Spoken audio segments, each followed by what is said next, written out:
la expiación yo la busco en el Mesías, Nakaf, el que fue traspasado, el que fue señalado, designado para eso. Pero, en algunos casos, cuando yo vaya por expiación, Él me va a decir, para ti no hay expiación. Y eso es lo que yo quiero aclarar aquí. Números, capítulos 15, 27 y 28 dice lo siguiente. Si una persona pecare por yerro, o sea, por error, por ignorancia, ofrecerá una cabra, ¿ves? El animal, hembra, Nakaf, lo que apunta al Mesías, ¿verdad? Ofrecerá una cabra de 1 año para expiación. Y el sacerdote hará expiación por la persona que haya pecado por yerro, por ignorancia. Cuando pecare por yerro delante de Adonai, dice, la reconciliará y le será perdonado. ¿Pero por qué le será perdonado? Porque el pecado fue ¿por qué? Por ignorancia. Ahora, ¿qué pasa, hermano, cuando la persona ya tenía el conocimiento de la verdad? Ya no era ignorancia. La persona ya entendía, ya conocía, ya sabía bien. Ya no era por ignorancia. Entonces ahí es cuando el Eterno aplicaba en su ley, en su Torah, aplicaba números 15, 30, 31. Dice más, la persona que hiciera algo con soberbia, o sea, el que entendía, el que sabía lo que hacía, ¿verdad? Hacía natural como el extranjero, ultraja a Adonai, esa persona será cortada de medio de su pueblo, por cuanto tuvo en poco la palabra de Adonai y menospreció su mandamiento, enteramente será cortada esa persona. Y dice, su iniquidad caerá sobre él mismo. O sea, la iniquidad no iba a caer sobre un animal, sobre la cabra hembra. La iniquidad no iba a caer sobre la cabra hembra. La iniquidad tiene que caer sobre ¿quién? Sobre la misma persona. O sea, para ese hermano no había sacrificio. ¿Para quién no hay sacrificio? Para el que conoce ¿qué? La verdad. Porque hermano, después que alguien se le ha enseñado, ya entiende. ¿Se acuerda que yo le dije a usted que para hacer la guerra al pecado hay que dar ¿qué? Enseñanza. Pero después que la persona tiene la enseñanza, hermano, ya el Eterno espera que esa persona no peque más en eso que ya entendió. El Eterno espera ¿qué? Obediencia en eso. Por ejemplo, Levíticos 20:10, hay, hermano, pecado de muerte. Yo le expliqué a ustedes que habían pecados de muerte, y un ejemplo es Levíticos 20:10. Dice, si un hombre cometiera adulterio con la mujer de su prójimo, el adúltero y la adúltera indefectiblemente serán muertos. O sea, para el adulterio había expiación. Hermano, no había expiación. Por eso lo que le estoy explicando, hermano, para todo pecado no había expiación y tampoco hay expiación en este tiempo. Y de eso yo tengo que estar claro, hermano. En este tiempo no hay expiación para todo pecado. Por eso yo tengo que recordar, acuérdense cuando hablábamos de qué, de sacar, ¿sí? Sacar ¿qué es? Acuérdate de mis mandamientos, acuérdate de guardar el día de reposo, santifícalo, vaya para que te enseñen. Acuérdate de lo que yo le hice a María, la castigué con la lepra. ¿Por qué tengo que acordar eso? Para que yo no peque, o sea, para que caiga temor sobre mí. Pero eso viene a memoria en mí, ¿en qué momento? Cuando ocurría, ¿qué? El holocausto. ¿Ve? Porque el holocausto, hermano, tiene que ver conmigo. La expiación tiene que ver con él, con el Mesías. Pero el holocausto tenía que ver conmigo. Pero el holocausto, ¿qué significaba? Que la persona tenía que morir. O sea, el animal moría simbólicamente, pero la persona tenía también que morir. Tenía que haber una muerte ahí. Ahora sí voy a irme al Nuevo Testamento, al Nuevo Pacto, hermano. Usted sabe que yo siempre decía, cuando yo meditaba, yo hablaba con el Eterno, en las conversaciones que yo tengo con Él, yo decía, Adonai, yo no entiendo mucho a Pablo. Él escribió muchas cosas que yo no le entiendo. ¿Por qué él escribió así? ¿Por qué? ¿Qué quiso decir él con eso? Yo siempre le decía a él, o sea, le decía a mi Dios, yo le decía, yo no entiendo a Pablo. Entonces, hermano, que para mí era más fácil entender el Antiguo Testamento que el Nuevo Testamento. Claro, el Eterno me dijo, primero estudia el Antiguo Testamento para que entiendas más las raíces de la Torah, las raíces de la ley. Y luego me dijo, claro, tienes que estudiar el Nuevo Testamento también, el Nuevo Pacto. Pero cuando yo estudiaba, hermano, la enseñanza de Pablo, los escritos de Pablo, había cosas, hermanos, que a mí me costaban entender. Y todavía, no digo que yo lo entienda todo, ¿sí? Hay muchas cosas que el Eterno me ha explicado y yo lo veo clarito, pero no puedo decir que todo lo entiendo. O sea, la idea mía, hermano, es entender cada cosa que escribió Pablo. ¿Por qué lo escribió? ¿Con qué propósito? ¿Qué había en su mente cuando lo escribió? Eso es lo que yo quiero entender, para yo llegar a tener la sabiduría de Pablo, ¿verdad? Y entonces, ¿qué es lo que pasa, hermano? Que cuando usted lee muchos escritos de Pablo, usted siente que Pablo como que habla para adelante y para atrás.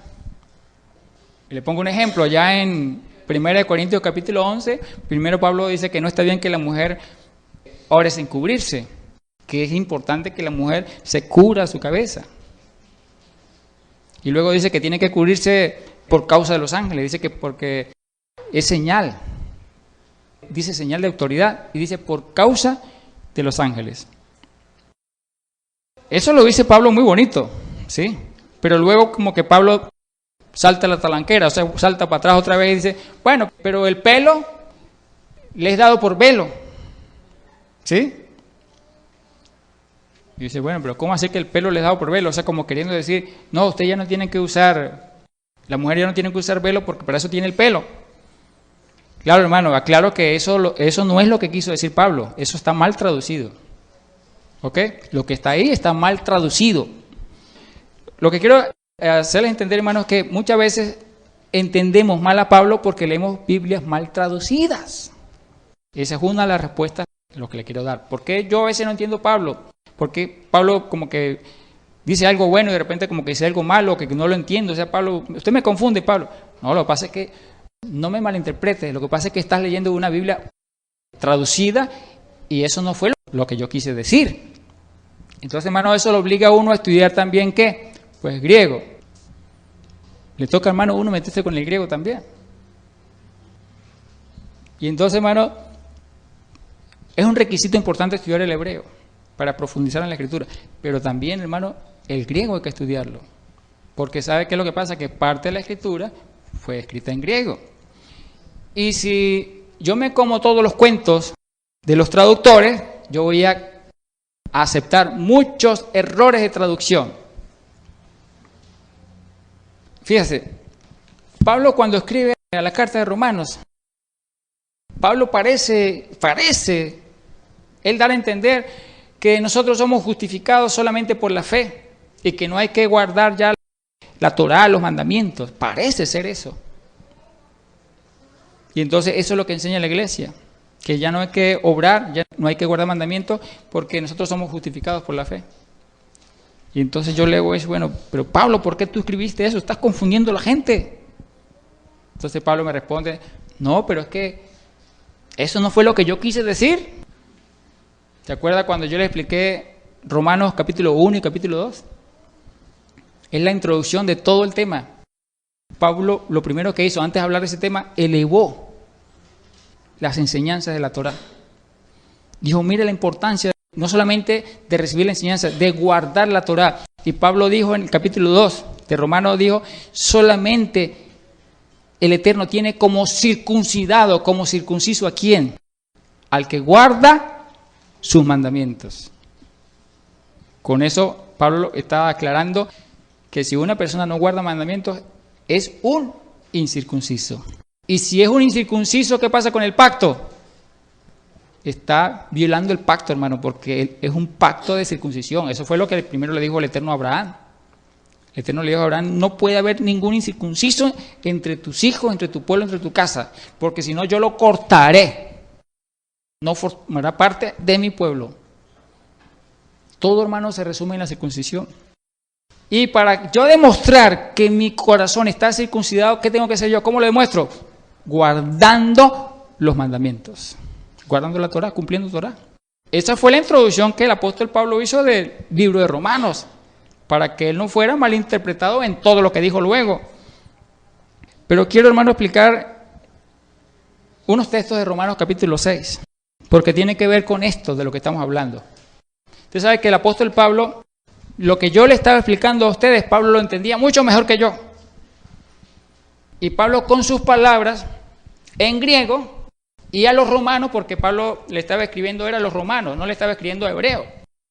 Los hebreos quizás entendían un poquito más, tenían más entendimiento de estas cosas, pero Pablo hablando en un lenguaje más cercano a los romanos, hablándole en el griego y en sus propias palabras, le estaba explicando lo mismo que yo le acabo de explicar hace rato, de dos sacrificios, de la expiación y del holocausto.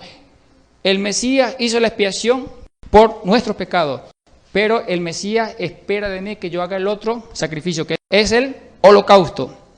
Él murió, sí, la expiación de él fue ¿qué? Morir por mis pecados, pero ahora cuando yo vaya para expiación, él espera que yo muera. Él espera que yo muera. Bien lo que dice Romanos 6.1. Dice, ¿qué pues diremos? ¿Perseveraremos en el pecado para que la gracia abunde? En ninguna manera, porque los que hemos muerto, ahí habla de ¿qué? De morir, ¿sí ve? Los que hemos muerto al pecado, ¿cómo viviremos aún en él? ¿O no sabéis que todos los que hemos sido bautizados en Cristo Yeshua, hemos sido bautizados en su muerte? Fíjese, Pablo dice, aquel que es bautizado en su muerte.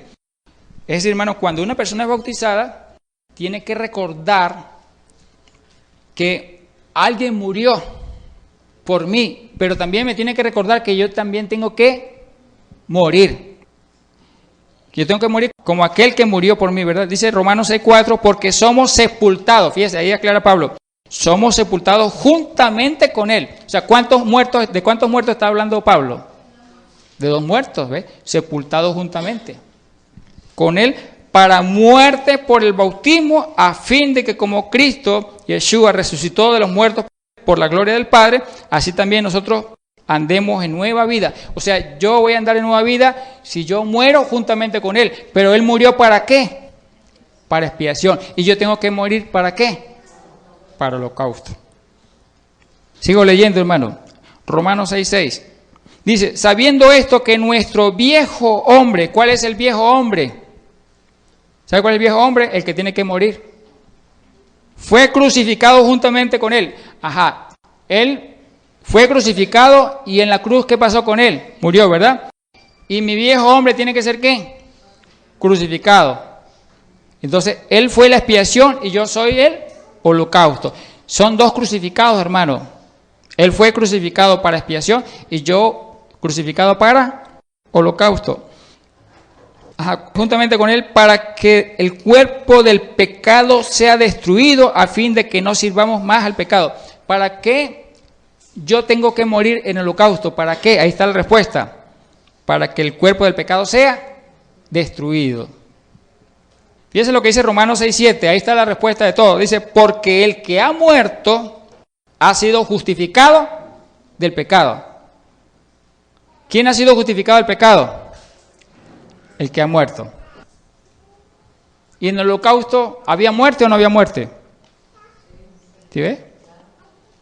Él murió para expiación, pero él no murió para holocausto.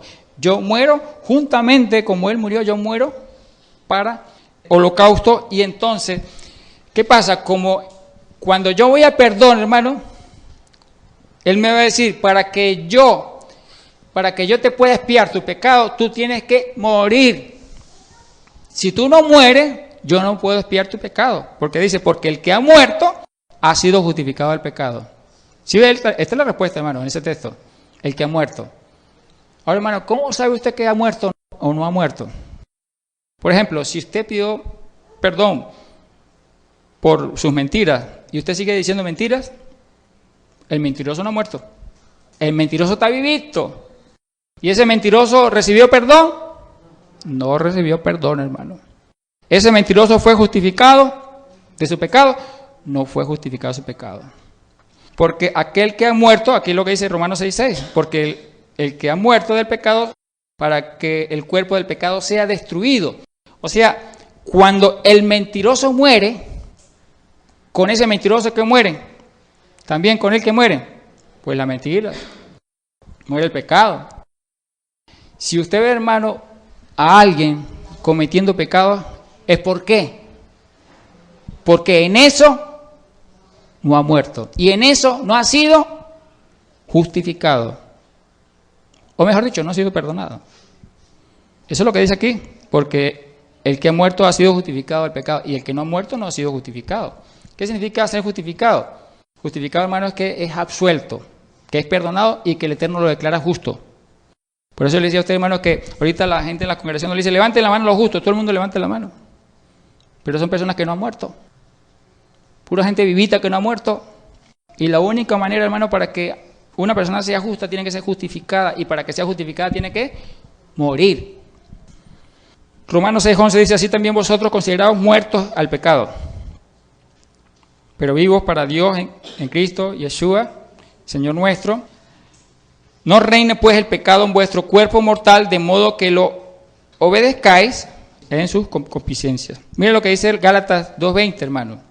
Habla de dos crucificados. Dice, con Cristo, el Mesías, estoy juntamente crucificado. Pablo decía, hay dos crucificados. Él crucificado para expiación y yo como ofrenda de holocausto. Y dice Pablo, y ya no vivo yo, mas vive Cristo, el Mashiach, en mí, y lo que ahora vivo en la carne, lo vivo en la fe del Hijo de Dios, el que me amó y se integró por mí. Ahora, voy a explicarle otra palabra hebrea aquí, que aparece en Levíticos 1:6, en el holocausto. Usted sabe que cuando se hacía el holocausto, el sacerdote tenía que, dice la palabra allí, dice, desollará el holocausto, desollará. Esa palabra desollar significa es quitar la piel. Desollar es quitar la piel. Quitaban la piel al animal en el holocausto. Bueno, cuando yo busco esa palabra desollar, esa palabra se utiliza, hermano, en la escritura para referirse a quitar vestidura. Como cuando usted se quita la chaqueta, como cuando usted se quita la ropa. Le pongo un ejemplo. Aparece aquí en Números 20:28, dice, y Moisés desnudó a Aarón de sus vestiduras. Dice, desnudó de sus vestiduras. Entonces, desollar, ¿qué significa desollar? Es quitar, ¿qué? Vestidura. ¿Sí me entiende? Desollar es como quitar la vestidura. ¿Para qué es el holocausto, hermano? Para enseñarte que usted tiene que quitarse una vestidura. ¿Ve? Para eso es el holocausto. Bueno, explícame el holocausto. Bueno, estoy explicando. El holocausto es para que usted aprenda a quitarse una vestidura. Ahora, vámonos otra vez al hebreo. La palabra vestidura en hebreo, beget, aquí está. Beget es vestidura. Pero esta palabra, beget, en el hebreo se escribía igual, estaba relacionada y se escribía igual a esta palabra bagat. Recuerda que el hebreo, hermano, no se escriben las vocales, no se escriben. Como no se escriben las vocales, pues las palabras se escriben igual. Beget y bagat suenan distintos, pero al final se escriben igual, porque las vocales no se escriben. Ahora, ¿qué pasa, hermano? Que cuando yo voy a escribir en hebreo vestidura, que es beget, también ocurre que cuando yo voy a escribir en hebreo infidelidad y rebeldía, yo lo escribo igual. Fíjese, cuando yo escribo infidelidad y rebeldía, yo lo escribo igual en hebreo como cuando escribo vestidura. Y entonces esa gente hebrea decía, entonces ellos se acordaban de que vestidura tiene que ver con ¿qué? Con infidelidad, con rebeldía, con iniquidad, con pecado. O sea, cuando el Eterno nos dice, quítate esa vestidura, el Eterno me está diciendo que me quite mi iniquidad, que me quite mi pecado, que me quite, o sea, el viejo, recuerda que Pablo, ¿cómo lo habla Pablo? El viejo hombre, ¿ves?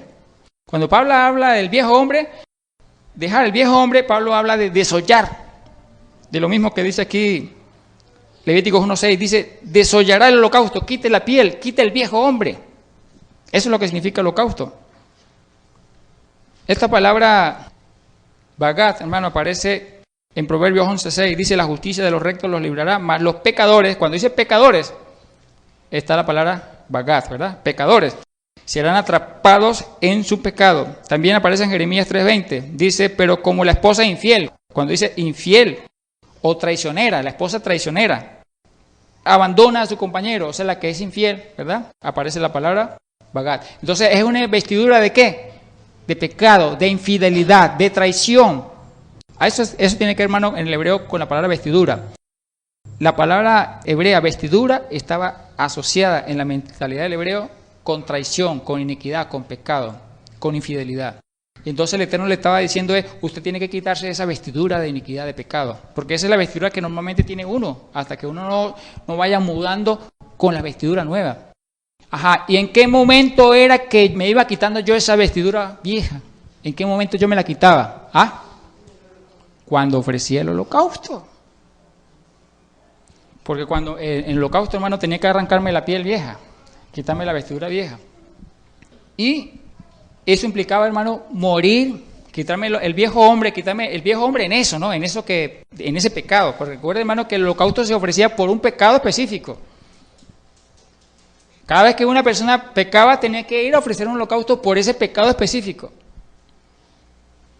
Miren lo que dice Pablo en Efesios 4:22. Dice, en cuanto a la pasada manera de vivir, despojaos del viejo hombre. O sea, ahí Pablo está hablando de ¿qué? Desollar. Quítase la vieja vestidura. Dice, despojaos del viejo hombre que está viciado conforme a los deseos engañosos y renovaos en el espíritu de vuestra mente. Dice el 4:24 de Efesios, y vestidos del nuevo hombre. O sea, cuando en el holocausto se desollaba al animal, o sea, se le quitaba la piel, la persona tenía que entender, el sacerdote le tenía que explicar, mire, ¿sabe por qué le quito la piel? Es el viejo hombre, el hombre pecador, ese mentiroso, porque usted viene porque es un mentiroso, ¿verdad? Ese mentiroso, así como él muere, ese mentiroso tiene que morir. Usted tiene que quitarse la vieja vestidura del mentiroso y vestirse ¿con qué? Con la verdad. Tiene que vestirse con una vestidura nueva, la vestidura de la verdad. Y usted tiene que hablar verdad de ahora en adelante. No puede haber mentira en su boca, en sus labios. Y el sacerdote, hermano, tenía que dar una enseñanza magistral ahí, mientras se hacía el holocausto. Y la persona, hermano, tenía que ver en él un verdadero ¿qué? Arrepentimiento, un verdadero dolor, tristeza. Y no solamente por el animal, ¿no? Ay, un animalito más muerto, mire, voy a quedar sin animales. Porque eso era una de las cosas que producía, hermano, dolor.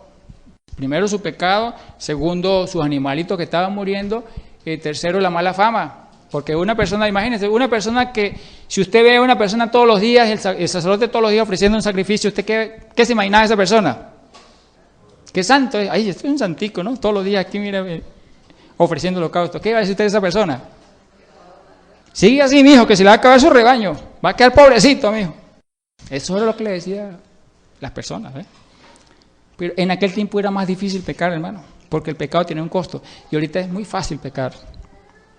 Qué bonito es pecar ahora, ¿no? Claro, bonito para los perversos. Para los perversos es bonito pecar. En Levíticos 1:9 dice que cuando se ofrece el holocausto se tenían que lavar los intestinos. Lavar los intestinos. ¿Qué es eso de lavar los intestinos? Usted sabe, hermano, que la palabra intestinos en hebreo es keret. Pero en hebreo, esa misma palabra keret también significa el hombre interior, significa mente. ¿Dónde está mi keret? Esto, mi mente. Aquí está keret, mis intestinos, pero también aquí está keret, mi mente. El hebreo es así, hermano, medio complicado. Habían palabras que tenían un sentido, un mensaje literal y tenía un sentido figurado. A nivel literal, keret significaba intestino, pero a nivel figurado, mente. Por ejemplo, esa palabra keret aparece allí, dice, lavará con agua los intestinos. Pero esa palabra aparece varias veces en los salmos, muchas veces aparece en los salmos con el significado de corazón, con el significado de mente. Fíjese que el apóstol Pablo, no es casualidad que Pablo primero dice, Efesios 4:22, despojados del viejo hombre. O sea, Pablo hablaba de ¿qué? Desollar, quitar la piel del holocausto, ¿verdad? Y luego en el 4:23 habla de ¿qué? Renovados en el espíritu de vuestra mente. Pablo aquí está hablando de ¿qué? De lavar los intestinos. ¿Qué significa lavar los intestinos? Pues lavar la mente. ¿Por qué yo tengo que lavar la mente? Bueno, hermano, porque yo soy mentiroso. Tiene que haber un cambio en mi mente, hermano. Yo tengo que entender que tengo que decir la verdad de ahora en adelante. Si yo era un ladrón y yo estoy ofreciendo un holocausto, tiene que haber un cambio no solamente en mi vestidura, ¿sí? Desollar, quitar el viejo hombre a nivel figurado. También tiene que haber un cambio en mi mente, ¿sí? Un cambio en mis pensamientos. Yo no podía maquinar cómo robarle a alguien, maquinar cómo quitarle algo a alguien o cómo mediante viveza, ¿verdad?, apoderarme de lo que otro tenía. Entonces, el holocausto implicaba también lavar los intestinos. O sea, lavar los intestinos, ¿qué? Tiene que haber un cambio en mis pensamientos. Lavar mi mente, ¿verdad? Pablo habla en Efesios 4:23, renovarse en el espíritu de la mente. También dice ahí mismo en Levíticos 1:9 que lavará con agua. Dice que también lavará las piernas. ¿Qué es eso de lavar las piernas? Esa palabra, hermano, piernas, cará, en hebreo, se refiere a la parte que va de la rodilla a los pies. Cuando usted se arrodilla, ¿con qué parte se arrodilla? Con esa parte, de la rodilla a los pies. Esa palabra hebrea, cará, hermano, también significa postrarse. No solamente significa pierna o con la parte que usted se arrodilla, también significa postrarse. Ahora, lavar las piernas, ¿qué significa? O sea, el Eterno lo que estaba enseñando es, usted tiene que cambiar, usted tiene que restaurar su ¿qué? Su forma de adorar, su forma de postrarse, su forma de humillarse. Usted tiene que humillarse más. Porque, hermano, cada vez que yo ofrecía un holocausto, yo tenía que morir nuevamente en relación específica a un pecado, ¿verdad? Recuerda que nosotros cometemos muchos pecados. Pero cuando yo muero específicamente un pecado, yo me comprometo a no pecar más en eso. Es un compromiso, un juramento que ocurría allí. Y también tenía que ocurrir allí una renovación en la adoración, porque yo tenía que comprometerme a humillarme más, a adorar al Eterno, hermano, postrarme al Eterno, porque entre más mandamientos yo conozco, más mandamientos yo entiendo, entre más compromisos yo tengo con el Eterno, más me tengo que humillar, más me tengo que postrar. ¿Ve? Entonces por eso tenía que lavarse las piernas.